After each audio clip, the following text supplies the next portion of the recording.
Hi అండి. Saturday and Sunday 2 days specials. ఇవేమొచ్చి Saturday special అనమాట. నేను ఇప్పుడు ఇక్కడ వెజ్ బిర్యానీ చేశాను. సో ఈ 2 బౌల్స్ ఎందుకు చేశానంటే 15 మెంబర్స్కి అలా సరిపోతుందని.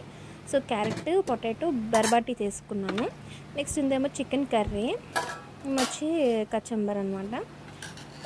ఇదేమొచ్చి సగ్గుబియ్యం సేమియా. యాక్చువల్గా కొంచెం ఇంకా థిక్ అయిపోయింది, మళ్ళీ కొంచెం మిల్క్ వేసి హీట్ చేసుకుంటే సరిపోతుంది. సో బెల్లం, షుగర్ కలిపాను అనమాట. నెక్స్ట్ ఏమొచ్చి సాటర్డే అయిపోయిందిగా, ఈరోజు సండే స్పెషల్. ఇదేమొచ్చి సొంటియం కర్రీ. సో ఇది ఇలాగ గ్రేవీగా చేసుకున్నా. ఇదేమొచ్చి నార్మల్ బిర్యానీనే. యాక్చువల్గా టైం లేదు, కొబ్బరి అన్నం చేద్దాం అనుకున్నాను కానీ. ఇదేమొచ్చి వైట్ రైస్, చారు అండ్ రెగ్యులర్ మనం లివర్ ఫ్రై అనమాట. సో నెక్స్ట్ నార్మల్గా కచంబర్ సింపుల్గా చేస్తాము. ఇదేమో watermelon seeds. So video నచ్చితే please like, share, comment and subscribe. Thank you.